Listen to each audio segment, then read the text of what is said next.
Welcome to Broad Entertainment. This is not a Texans podcast. This will never be a Texans podcast. However, this episode is a Texans episode. What's up, Duck? How you been?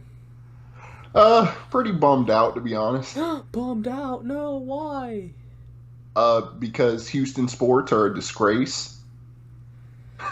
How you managed to go 0-3 on a day? I don't have a way to prove it. But if you are in the Texans Unfiltered Discord, shout out to Texans Unfiltered, by the way.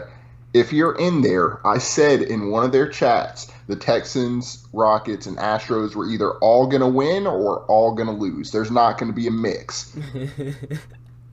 I said that before. I was right, unfortunately, but it wasn't in a good way. Yeah, that was terrible. But before we get into talking about this game, be sure to follow Broad Entertainment on the Twitter at BroadENTPod. Also subscribe on YouTube and follow us on Spotify and on Apple Podcasts. And I do want to apologize for last week's episode not being on Spotify. I don't know what went wrong.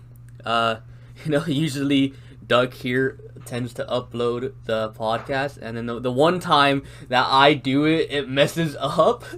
Yeah, so your boy Sticky, he is no longer allowed to upload the podcast. Yeah, no. I don't know how he managed that. It's because so pretty simple. Straightforward. You legit just press a button. All we have to do is literally title it, give a description, and hit the button that says publish at this date and time. I don't know what he did, but I have to do it now. Oh, by the way, I don't know if you read the description to our last episode, Duck. Did you end up reading it? I did. What'd you think about that? You did kind of what I did, to be honest. I don't know if you ever go through and read the descriptions I put in there. Sometimes I'll put a little Easter egg you can find in there. Like, I forget which one it was on, but one of them I had put in the description, like, comment this and I'll send you $5 on Cash App. Nobody commented it, so I got out of it. No one tends to check the descriptions unless you you tell them to.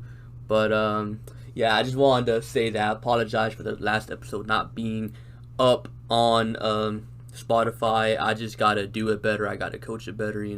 It starts with me. No, y'all don't have to worry about it again because I'm gonna make sure it doesn't happen. I hope it happens next week. Actually, no, that's quiet, me. Edit boy. You don't get to touch it anymore. Be quiet, description, bitch.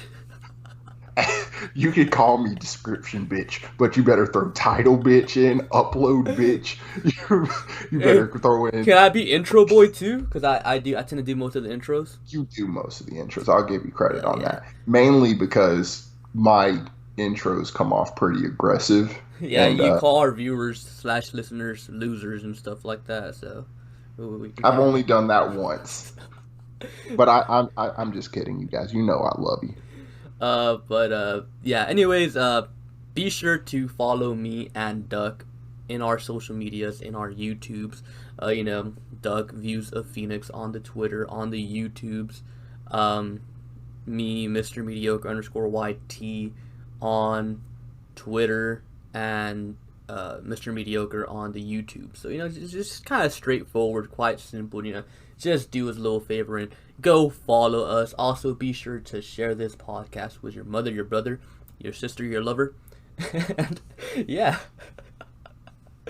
But, Duck. Texans. Football is back. The Texans are back. How you feeling about it? I'm feeling like they shouldn't have come back. Because they got their asses kicked.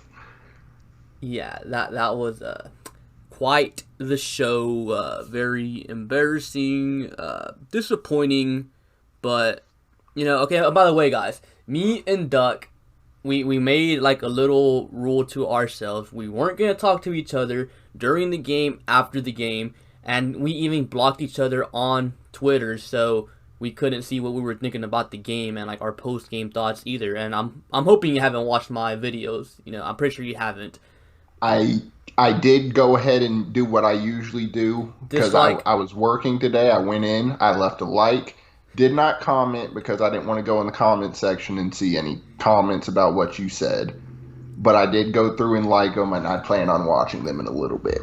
Oh, so nice. But yeah, like this is like Yeah, our first time coming together and like giving our thoughts like about the game. like anything that you guys hear from him or me, the other person has not heard this yet. Yeah, so it's gonna be So yeah, it's brand new to us. So, uh, do you want me to start or do you want to go? um I'll let you go first. Okay, honestly, bro, I think we're gonna be like in completely different spectrums here because I am not pissed at all. Like I'm calm, I'm chill. Obviously, I did not like what I saw, but I also know for a fact that it's gonna get better because I know that everything that was going on was kind of like just basic stuff that probably wouldn't have happened if this hadn't been all these new pieces in place with the new coordinators, with the whole COVID season, lack of preseason, lack of OTAs, a shortened training camp, no rookie mini camps, and all that stuff. Like for example, atrocious, god awful run defense. I feel like that's gonna get better, because like that was bad tackling, bad angles in my opinion. And if you look at the Chiefs side as well, David Johnson, he had like what 77 yards on 11 carries. That's a 7 yard per carry average. Like they were having the same issues against David Johnson as well. So I just think this is like it's gonna be like an NFL problem. I feel like we're gonna see a lot of what we saw with the Texans happening around the league as well. Of course, with some teams to a lesser extent, because not every team has like all these new pieces like a Randall Cobb, David Johnson, Brandon Cooks, and new coordinators on both sides of the ball. Like you might see it happen to the Browns; they have a new coaching staff, but like I'm not mad at all. Like maybe it's just the fact that I've kind of moved on from the Texans because like I look at my wardrobe, I got no Texans gear. I look around my room, I got no Texan stuff besides my lamp that unfortunately broke like last week. But yeah, like I'm like at this point I just want to say that I'm a bigger NFL fan than Texans fan. So maybe that's why I'm not as pissed off. But I do think everything is correctable. And in terms of the offense, I feel like once Watson gets time with Randall Cobb and Brandon Cooks, he will get better because it was pretty evident that the only guy he was trusting in the game was Will Fuller. He had like 11 targets, like 8 receptions, something like that. So yeah, like I'm not too mad. Like I am 100% sure that this will be corrected. Now, like I've said in my videos, if you guys have come from those videos, I think it's gonna get ugly before it gets good. So things are gonna start looking really ugly here in the coming weeks. But after this little bump on the road passes, we gonna be good. I might be surprising you, but I agree. What? I'm really not worried. Wow, dude, I was expecting you to like come in here like, man, this sucks. This team sucks. Fire O'Brien. Like, Oh no, that was me during the game. Um, but when I calmed down and really thought about the circumstances of this game, one, we're playing the team that just won the Super Bowl. yeah, So we know they're a team that is near the top of the NFL.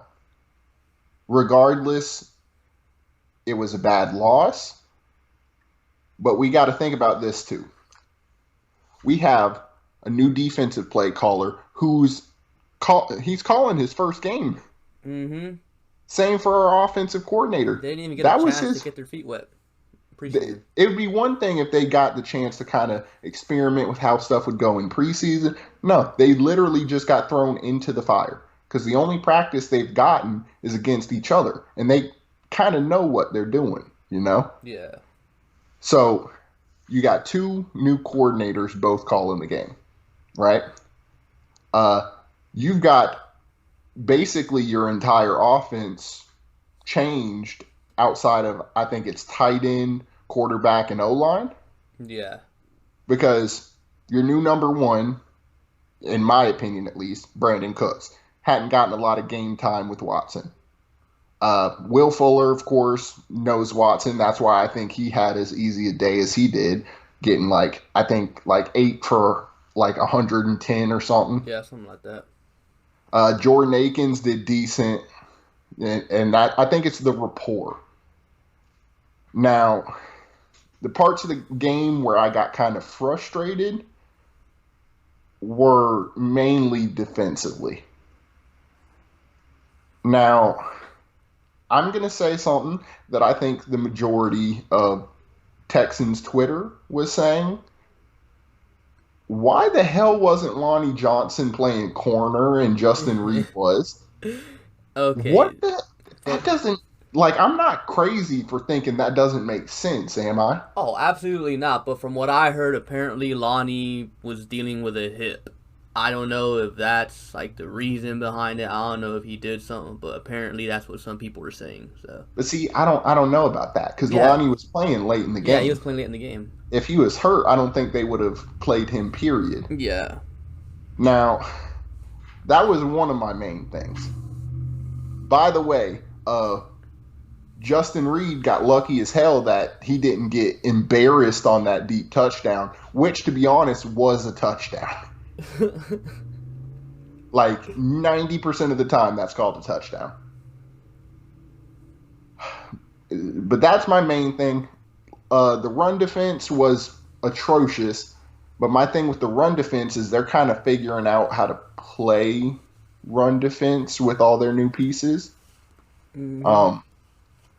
The guy who I thought would be a shoe-in for getting the majority of nose tackle reps, PJ Hall, only got 16 snaps, even though every time he went in, he dominated.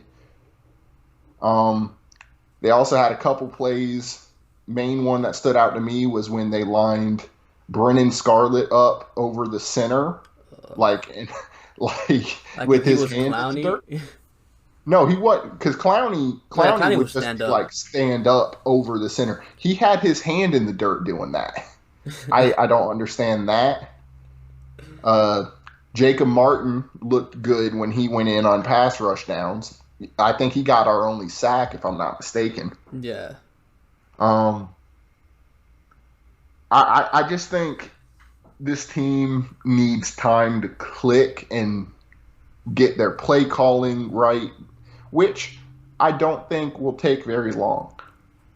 I don't think they're going to start out super hot. I think it'll take 2 to 3 weeks before the play calling gets better because, it takes a little while for these rookie coordinators to learn how to call a game. I just don't see the Texans having a horrific season or anything like that. I see worst case scenario 8-8, 9-7.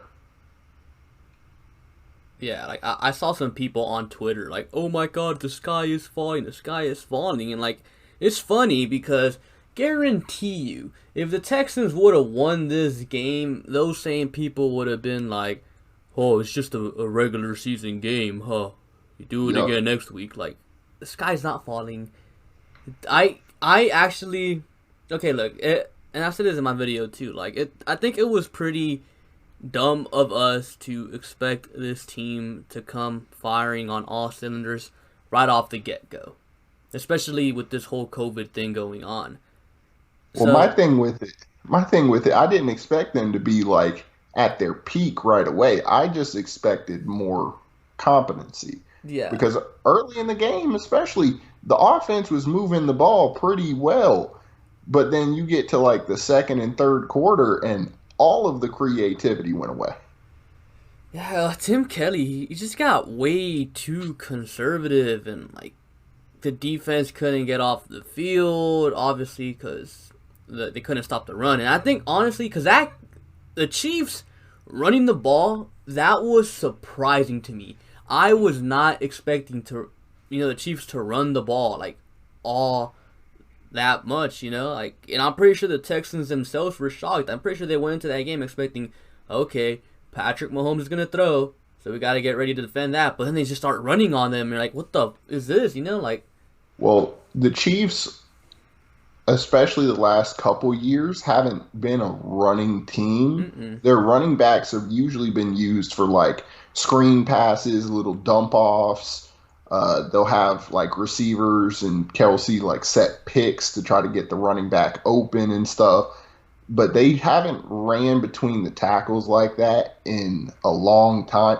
Like, I think the last time they did was when Spencer Ware was their starter and doing decent. I do want to bring something up, though. Are you ready to walk back your David Johnson's bad take? You gotta do it more. You gotta do it more. Same thing with Jordan Akins. I like what I saw. Definitely, he was definitely running with a purpose. He looked, he looked like old David Johnson, but can he do it more? Can he do it more? Same thing with Jordan Akins. He had that nice little catch and run for 20, 25 yards where he made that guy miss and then just kept going and going. And of course, he had that touchdown, but at that point, it's garbage time, so the touchdown is whatever. But yeah, both Jordan Akins and David Johnson had a nice night. Yeah, I just got to see it more. Yeah, I mean, I understand that, but I've been saying, at least, I know there's a large group with me, but I've been saying I think David Johnson's the best running back the Texans have had since Arian Foster, and I think he's going to have 1,300 rushing yards on top of whatever he gets receiving. Ooh. Something I found interesting, though, and I don't know if you've seen these, but the little snap counts. Jordan Akins had around 45 snaps to what's his name? Darren Fells' 25. Yeah, I'm not surprised by that. Akins our starting tight end. Oh, by the way, Kahale wearing truthers, where you at? Where is your boy? We ain't seen him not once. Let's talk about this though. The offensive line, the right side. Oh my freaking! I'm not mad at that. You're not? No. Well, see, I'm not mad at them. I'm mad at the lack of help sent their way. Because both of them. Titus Howard coming off an injury, he clearly looked off, and Jeff Short said it on Twitter too. His first step was off. So if you see your young right tackle struggling, why do you not have Darren Fells or someone else help him out and chip in? And then with Zach Fulton, he's literally going up against one of the best interior pass rushers, top 3 interior pass rusher in the league, in Chris Jones, 1-on-1 in an island. Why don't you have Nick Martin, helping him? I feel like that's coaching schematics and stuff. How the Texans coach their offensive line is kind of basic. If you look at it, they don't do anything creative to help their offensive line. Because if you look at teams like Seattle, right? Mm-hmm. Seattle's offensive line is horrible. But their coaching, they design their plays in ways for their offensive line to perform better. Same with a team like Kansas City, or I'm trying to think of another good one. I'll say Jacksonville, because their line is mid, in my opinion. Teams like that will kind of scheme up ways to make the blocks easier, while a team like the Texans is kind of straightforward. They don't really do anything like that. So it's easier for a defense to kind of target that line. So all the Chiefs had to do last night was put Chris Jones lined up farther towards the edge, directly over Fulton, and then push, I believe it's D Ford out farther, and basically put those guys one-on-one. And they abused our entire right side. Left side was fine, but the right side was a huge, huge issue. Now, I do think things will get better, but like, it's like no time to panic, man. Like, I already see people crying about it, and fire the staff. I mean, don't get me wrong. I do think, I don't think O'Brien's going to take us to the Super Bowl, but just enjoy the season. Like it's a short season, 16 games. More than that if you make the playoffs, of course, which we will. Like, it's a short season. Enjoy it. Like there's no need to get worked up over small things. And like it's like crazy because like people that said like this type of offense wouldn't work, they come out from hiding and like, I told you so. It's one game. Wait, give it time. Be patient. That's all I'm saying. Yeah, no. The only time I think it'll be okay to hit the panic button is if the Texans somehow manage to start like 0-3, 0-4. Then I think it's okay to start to panic. Look, see, here's the thing. I think we start 0-3, maybe even 0-4. But then we're going to go on a huge, huge win streak. Because if we couldn't beat KC, I honestly do not see us beating Baltimore.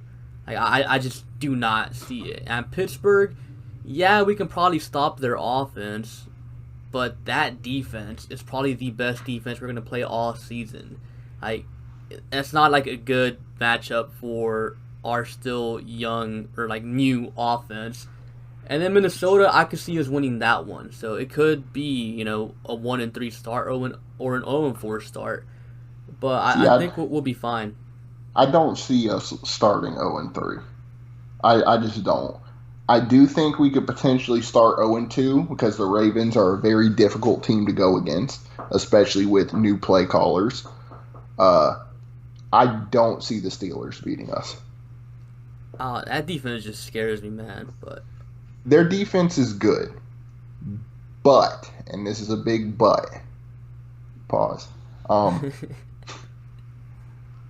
I don't see a scenario where the Steelers get enough points to beat this Texans offense. Well, see, here's the thing. Like, if the run defense doesn't improve fast, I feel like with that Steelers offensive line, they can just bully this front and just run all over us, play the possession game and beat us like that.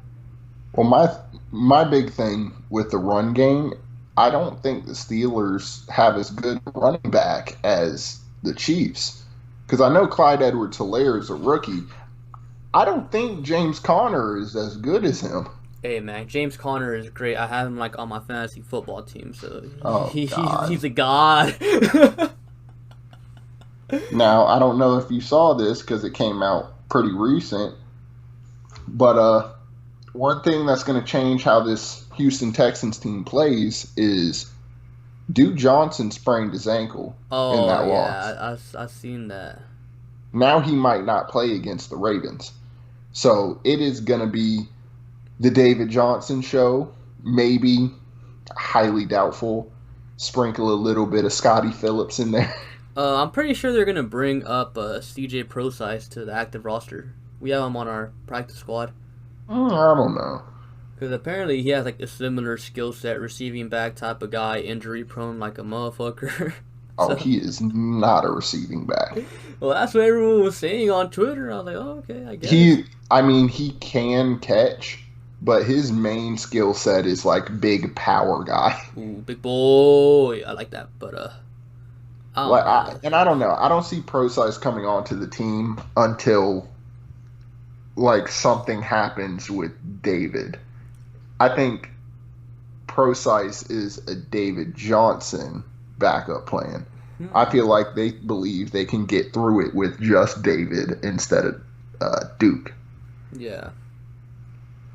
But there was a couple other things I wanted to bring up.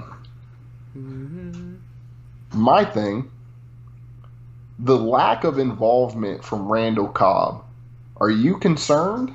No, because No, one of my viewers, Samuel, PFF Samuel, you know who that is, right?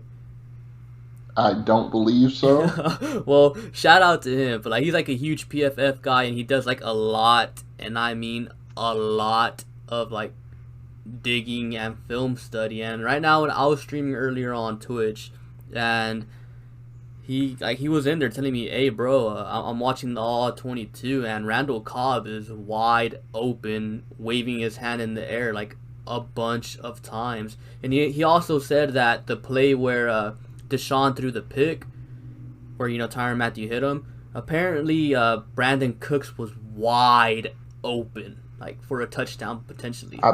I believe Cooks was on that deep route, if I'm not Yeah. mistaken. He said he was wide open deep, and that's where Watson was going, but obviously Deshaun got hit. Ended up being an arm punt pick. Well, yeah, I mean, on that play specifically, where he threw the interception, that was all based on protection. Yeah. They didn't recognize that Tyron was blitzing, and as soon as Deshaun got the throw off, he got hit, altering his throw. Yeah. Because Deshaun doesn't strike me as the type to throw like triple contested coverage for no reason. I think he would have, if it was like closed up, I think he would have rather just run it himself. Yeah. As for Randall Cobb, I think it's a lack of trust built, like what we saw with Kenny Stills last year. Yeah. Because Kenny was a playmaker last year, don't get it wrong. But you kind of have to build that rapport with your quarterback. Yep. They did start to kind of get Cobb involved late in the game when it didn't matter on like some screen passes and short stuff. But at that point, it was too late. Yeah. Another thing. Same position. Kenny Stills and his 2 drops. What were your thoughts on that? Didn't like it. Honestly, I didn't like that there wasn't more of Kenny Stills, like, in general. Like, I thought he could have been out there more instead of, like, Randall Cobb and Brandon Cooks. Like, if you see Deshaun Watson, he's only trusting Will Fuller, then okay, throw in the guy that's been there with him, Kenny Stills. But I think he'll get better. I think they'll both be fine, him and Fuller, because Fuller had a drop very early that could have been a pretty decent gain as well. But yeah, I think they'll be fine. Like, it's just like early game jitters. Like, honestly, I don't know if you feel this way too, but this game to me was a complete snooze fest, boring AF. It gave me straight up preseason vibes. Like, and the players were playing like it was preseason too, like Chiefs too, because like bad angles with David Johnson, bad tackling and stuff. So yeah, like I'm not concerned about anything that went down in this game. Yeah, I think the Texans will be okay. The Chiefs, I think we need to talk a little bit about them since there were 2 teams that played. Yes. Travis Kelce is ridiculous. Yep. We talk about that one play that Jordan Akins made. Travis Kelce had an even crazier play, in my opinion, because he eluded half of the Texans' defense. On the screen? Yeah, they threw that little screen, and he ended up getting 15, 16 yards off of it. Yeah. Which you don't really expect from Travis Kelce, because he's a guy who'll get open and make the catch, but he doesn't strike you as the elusive guy. Yeah, he's a big boy.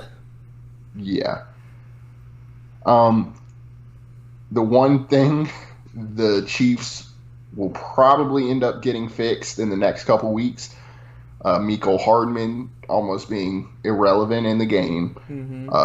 Tyreek Hill, another thing. I know we're going back to Texans with this.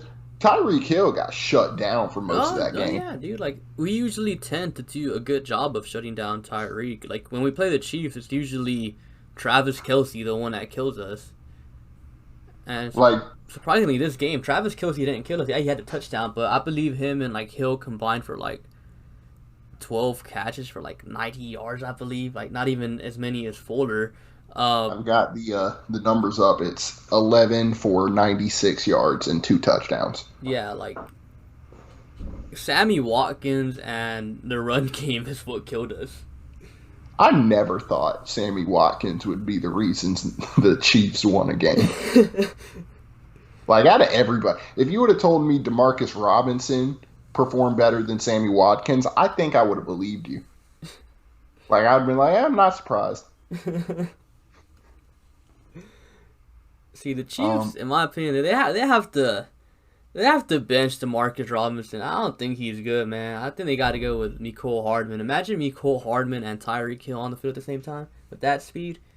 Scary. Well, I mean, that's what they did last year.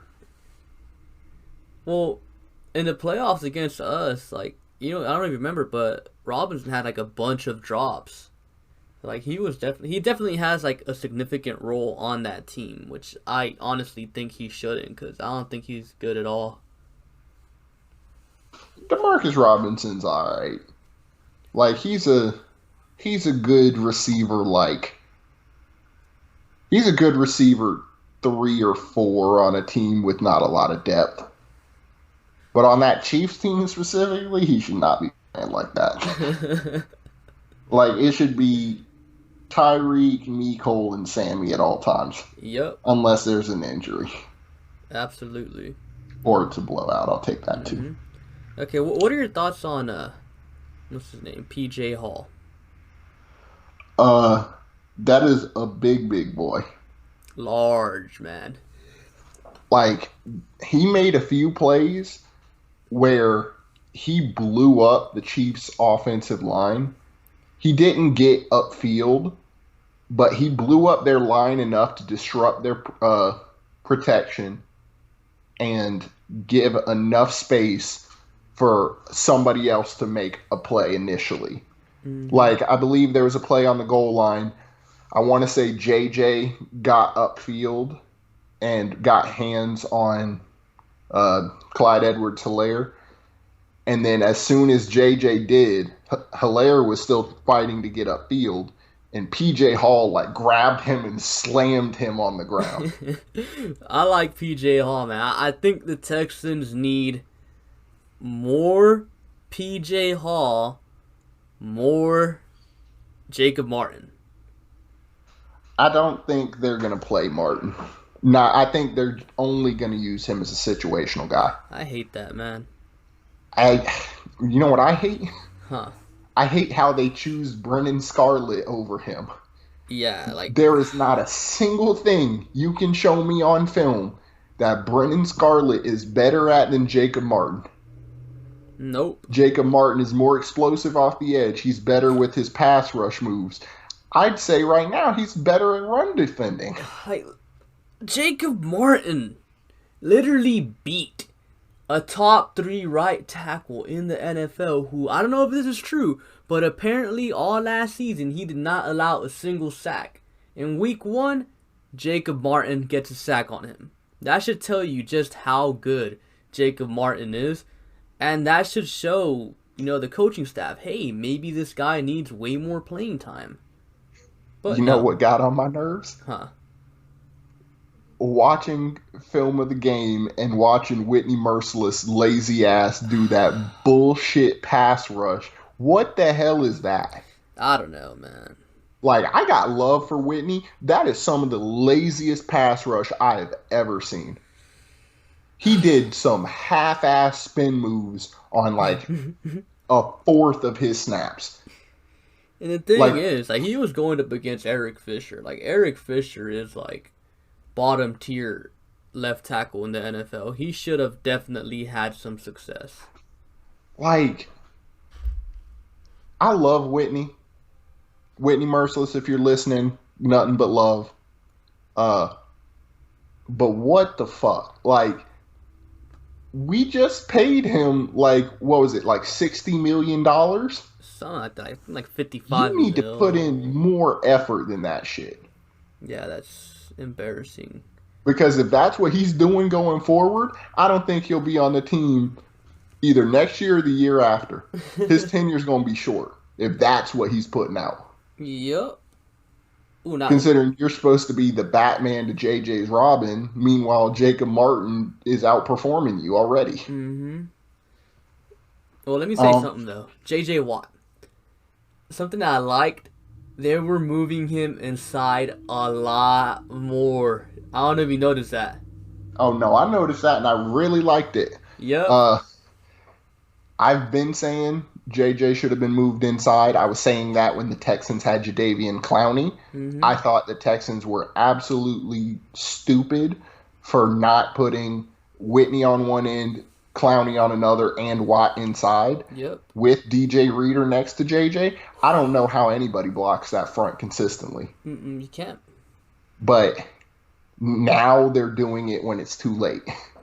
Yeah, it's stupid. Like when Whitney's washed up, when JJ's like on the last few years of his career, when Clowney's in Tennessee, it makes no sense. Okay, now let me get your thoughts on Eric Murray. I don't have any negative thoughts on him, to be Yeah, me honest with neither. you. I feel Like, like he did his job. for a safety, the less your name is called, the better. Yeah, Unless it's like an interception. That's the which he almost had, by the way. he did. I was like, no, Eric. But no, like I don't think I heard them call his name once. No, like on Twitter, I don't know if you've seen, but like a lot of people were giving Eric Murray like a lot of shit for on the play where Justin Reed almost allowed the touchdown when he was playing corner. No, that was good coverage. Yeah, that by was him. good. Like you're 'Cause not his- you're supposed to help out the guy with the speed guy. You know, he went towards Tyreek Hill. That's what you're supposed to do. Well, Tyreek Hill is the bigger threat. Yeah. I believe it was Demarcus Robertson Yeah, that went DeMarcus into the end Robinson. zone. Yeah.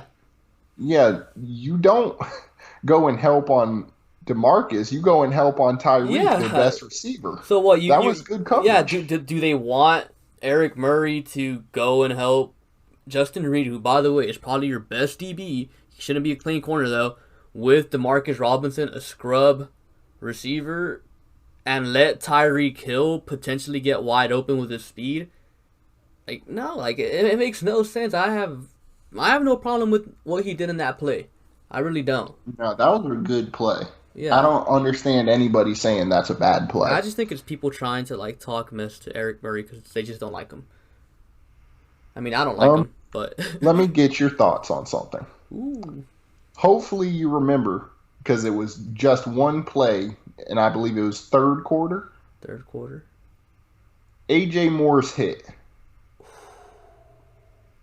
Is that a promising sign to you? Is it nothing in a late game scenario where we're in any way? What do you think? Honestly, with the way he was playing, it's nothing. I didn't think AJ Moore had that good of a game. He probably wishes he could like completely crush that game film. I Yeah. don't think the hit means anything. I mean, yeah, it means he's a hard hitter. He could hit hard on special teams, but yeah. See, I agree. I do have a little bit of faith in him still, because he was one of the few players who actually seemed like they were playing hard.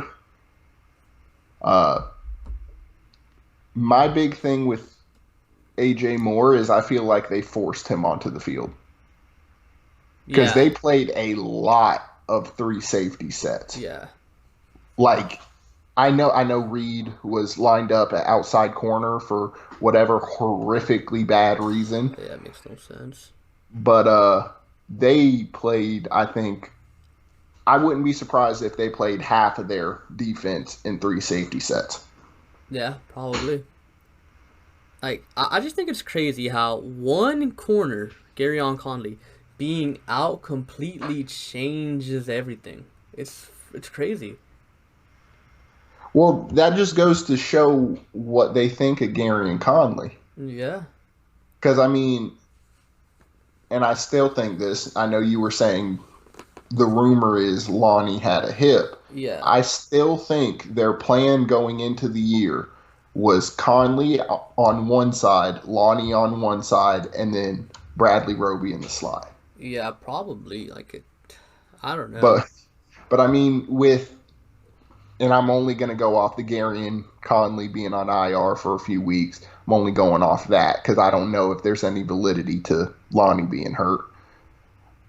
As far as Gary and Conley being missing, it does change everything. Mm-hmm. because in the Texans' minds, that puts Roby and Lonnie outside with Hargraves in the slot. Yep. Or John Reed, who, by the way, played quite a bit. Which is extremely impressive for him because Bill O'Brien Yeah. hates playing rookies. Yeah. That just goes to show, like, what they think of John Reed. Like, the moment we drafted him, and me and you both said it, the dude's like, he's a football junkie. Like, he probably injects football into his veins and stuff, you know? Like, the dude loves football. He breathes football. He eats football. Like, yeah. Yeah, no. If you go back and look at it, John Reed's mistakes were not mental mistakes. They were more like a coverage mistake. Like he knew what was going on the play. It's just his body didn't allow him to cover up what he knew was coming. Yeah. Because for the most part, when Reed was on the field, it was some kind of zone, whether it was a regular zone or a zone blitz.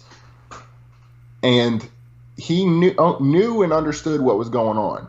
It's just his body would not let him get there, which is something they can work on, considering I think one of the main ones he got killed on was an out route from, I believe it was Sammy Watkins. But he was honestly our most impressive defensive back, in my opinion. Yeah, he had a pretty decent game.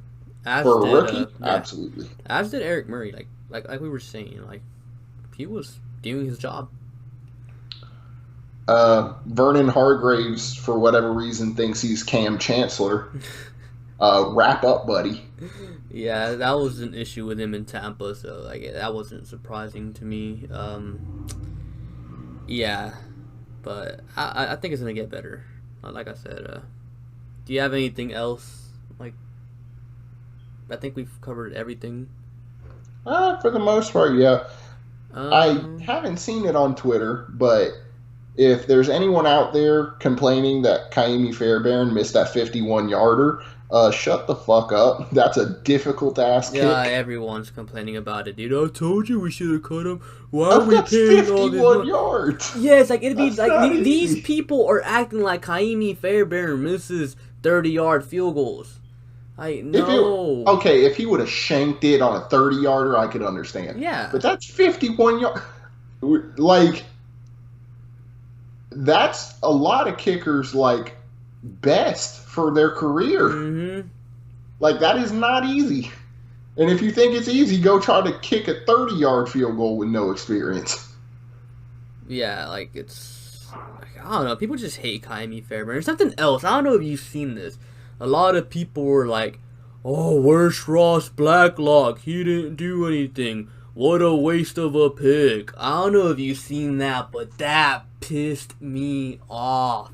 I have not seen any of that. Yes, there's quite a few people out there saying that. I'm like, he's a rookie. He played like what 10 snaps.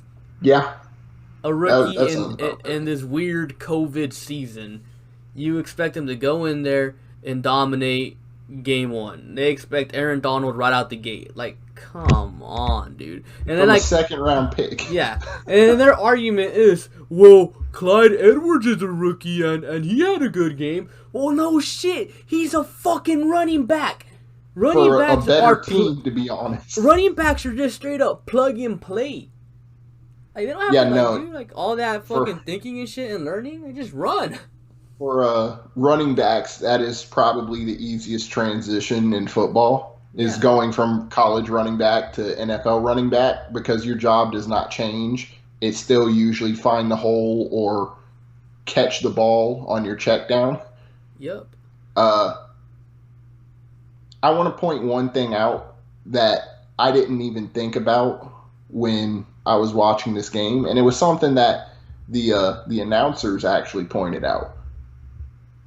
Clyde Edwards-Helaire is, and I thought this during the draft too, but I didn't think about it like this. He is the perfect fit for that offense. Yeah. Because Kansas City does a ton of zone runs, and that's all Clyde Edwards-Helaire did at LSU. Yeah. So it's literally a seamless transition for him. I I just honestly did not expect the Chiefs to come out running like that, man.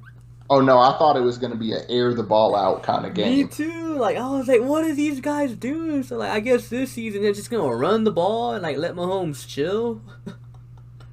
Now I do want to address that Ross Blacklock thing. Yes. It's no big deal he didn't play that much.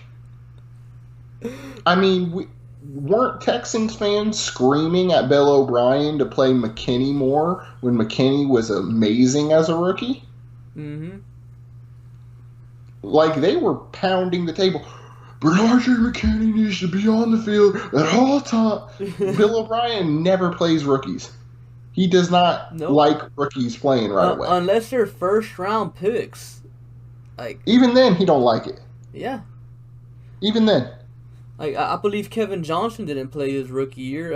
I think Will Fuller was the only one. I think he's like the exception. Yeah. Bro, he kept Deshaun's ass on the bench in week 1. The only reason he put Deshaun Watson in his rookie year is because Tom Savage was horrific. Mm-hmm. And even Titus was like not starting week 1. Well, obviously he had a finger injury, but still, he wasn't starting. Now, I do want to say this. Ross Blacklock should have played more than 10 snaps. Absolutely. I remember during that game, I was pounding the table saying, take Charles Omenihu's ass the fuck out of this game. Carlos Watkins, too. Saw Carlos Watkins get bullied a lot. Let me say this. I love Charles Omenihu, too. Don't get that twisted. I love all these Texans players. But Charles Omenihu was getting fucking bullied. Mm-hmm.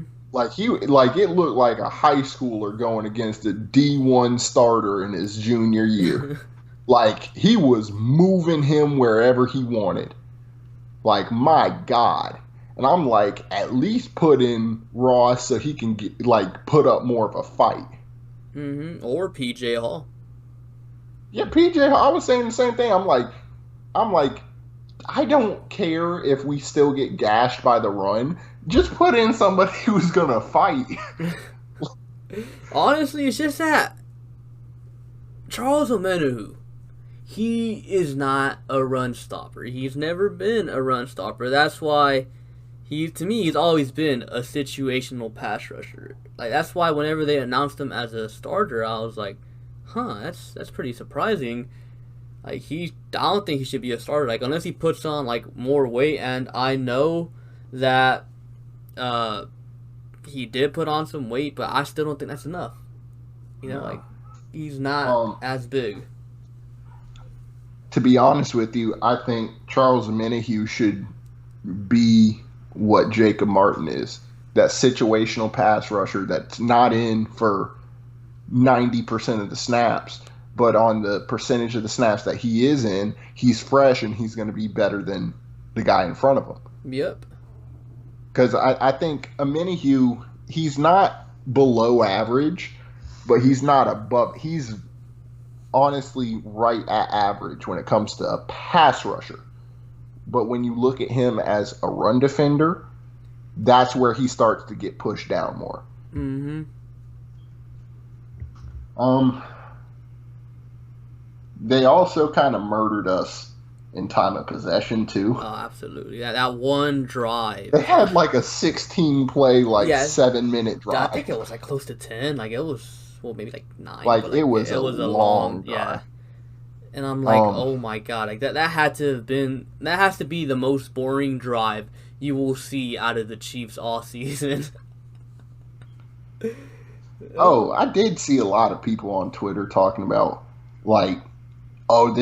this Chiefs offense will be the greatest offense in NFL history. I'm like, calm down. It's week 1 in the season where they didn't get much practice. Relax. For real. Like, so much exaggeration, man. Like everyone Texans is fans, overreacting. Yeah, Texans fans tend to overreact, man. Over-exaggerate. Yeah, it's literally not that big a deal, first of all. And if it's that big a deal to you, you've got other issues in your life, to be honest. Yeah, like I say this all the time, man. Like, you guys should not be letting a football team, a sports team, affect your mood this much. Like, I see people out here angry every single day about, this sports team. Like, if you're that angry, like, maybe you shouldn't be watching, And, like, I'm not, like, saying, like, oh, don't criticize the team, because that's totally fine. I criticize the team, too. He criticizes the team, too. But like, if you're out here getting mad and then you start name calling other people that have different opinions than you, that's where we have a problem, Like, you shouldn't be doing that, man. It's just sports. Like, It'd be one thing if you were like actually affiliated with the team. Like if you're devoting, like, let's say you're devoting 10 hours a day to the Texans, I can understand your frustration then. But if all you do is watch the games, find out what they do in their free time, and tweet about it, I don't care what you think. yeah, no. Like, And to be fair, that's what I fucking do. You don't have to care what I think. Like, I watch what they do, the moves they pick up. I watch the games, and I tweet about it. You could think I'm the dumbest fuck in the world. Yeah. But at least be like respectful with it. Yeah, like, if you, like, I'm not saying don't get into football arguments, because I get into football arguments all the time. It's fun, like, it's fun to have those arguments. Like, don't go around calling people, like, morons, idiots, dumbasses. Like, it's stupid. I've seen this on Twitter, and usually I just end up, like, either muting or blocking the accounts I see it from. But you don't know how many times I've seen people tweet out, like, fucking kill yourself. You don't know what's going on this play. I'm like, are you like, relax. It's not that deep, bro. Like, it really isn't. And, like, I don't know why people get mad at other people for having different sports takes than them. Like, yeah, I think this offense is going to be good without Hopkins. You and that other person thinks that offense is going to be, bad without Hopkins. That's totally fine. We're all entitled to our own opinions. Just, like, don't go around calling other people dumbasses for having a different opinion than yours, because if we all had the same opinion, shit would be boring as fuck. Life would be boring. Like, imagine if we were all the same. That'd be whack, lame, boring. Yeah, no, I completely agree.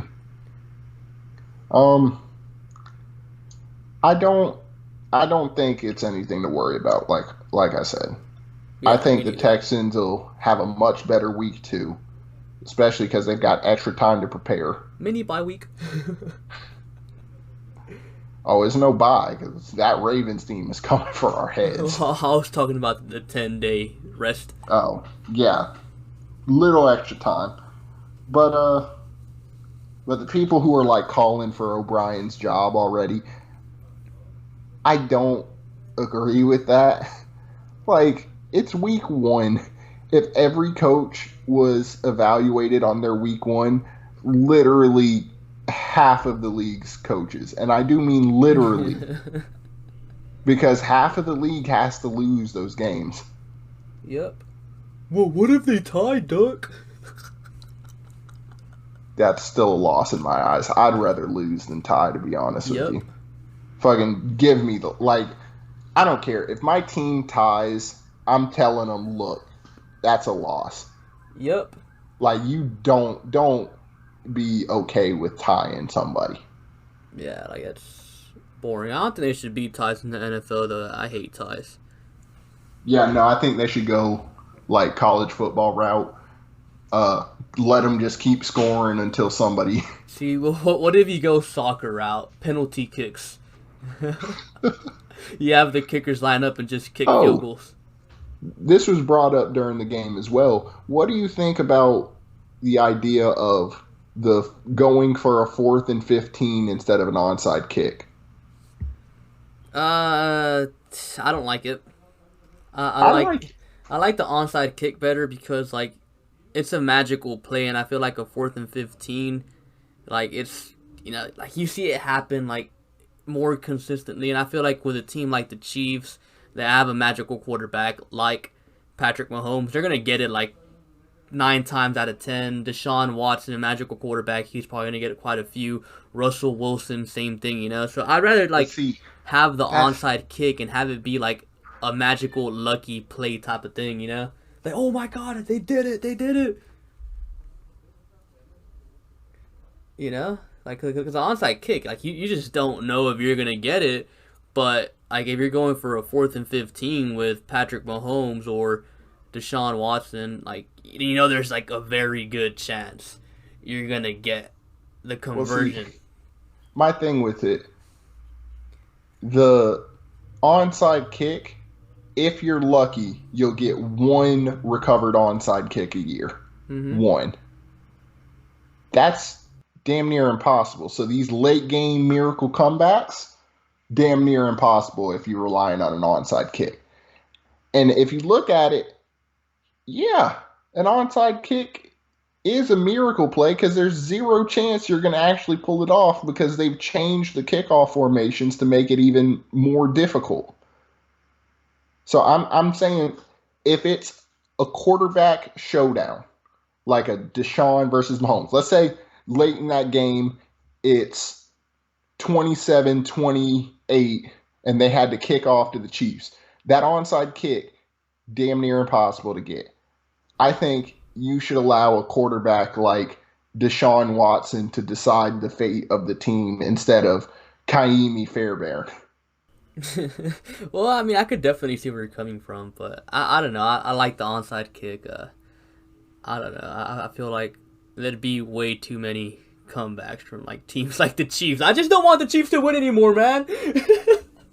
Well, the Chiefs are going to still be winners. But see, it'll make it more interesting because that also gives the more clutch quarterbacks time to shine. Like Deshaun Watson. Yes, sir. My boy, the real Matty Ice, Matt Stafford. Hey. And Joe Flacco. I'm pretty sure Joe Flacco's not playing. He's Joe Cool, man. Joe Cool. I think he's somewhere. I think he's like in probably like New York or something. New York. I think he's a backup for the Broncos still. I think. Let's go, Joe Flacco. He's gonna be a star. I don't know, but yeah, no, I'm not worried about any team after 1 week, regardless of scenario. Nope. A team could lose 100-0, and I'll be like, well, they just had a really rough start to their season. Yeah, no, we're gonna be fine, man. It takes a while, and I used this example in one of my videos. I don't know if you recall, but 2011, when we first got Wade Phillips, and like he was supposed to transform our defense. Like our defense wasn't good until like week 6. And like 2011, in my opinion, was our best defense like in Texans history. But like in week 3, they allowed like 41 points against the Saints, and everyone thought, "Oh my God, here it goes again." You know, our defense sucks. But then, you know, by week 6, like everything was all right. The defense was finally clicking, firing on all cylinders, and they went like on a big win streak. Yeah, no, I understand that. I am really just wanting to watch the next week. I just can't wait till Sunday, man. Like, some football all day long. So happy.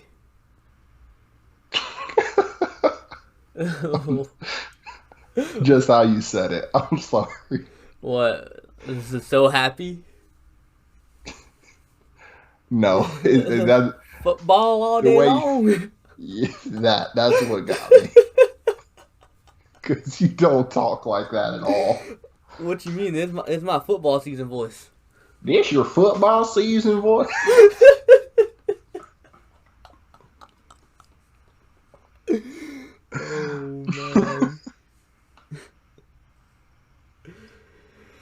Oh man. Well, I think it's about that time, Duck. Wouldn't you agree? Yeah. They don't deserve any more Texans. We're already spoiling them enough. Yeah, like I've been dropping a lot of videos on my channel, man. So, and then they're getting a podcast and live streams on Twitch on top of that. Like, y'all, I'm really spoiling y'all, man. I'm gonna just go MIA for like a month. No, you won't.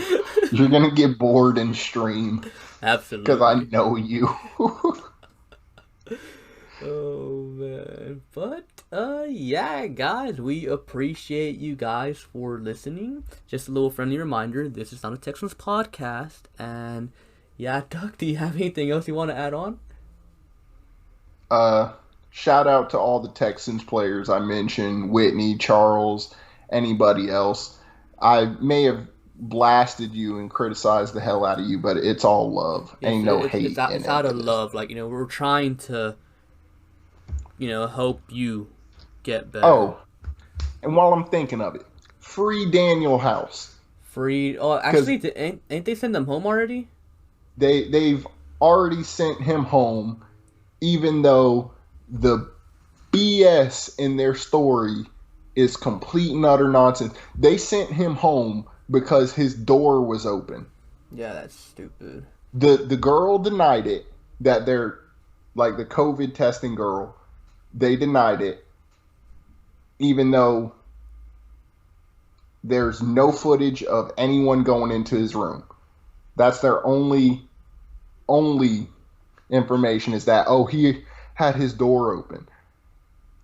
And then they, on top of it, completely changed their story. They said it went from, the COVID testing girl went into House's room and also had contact with Tyson Chandler. It went from that to, it was just some random girl he had in. Like, they're trying to ruin Daniel House's marriage. He's married with like 2 or 3 kids. That's messed up, man. Like, that's like, free my boy House. I'm not going to be one of the Rockets fans, like, making an excuse for him being the reason why we're not winning. But, like, no. Yeah, that's free not my okay. boy. Yep. But anything else you would like to add? Football season's here. Fall season's coming, or fall season pretty much is here. So be sure to buy pumpkin spice lattes. Bye. No, not a Texans podcast.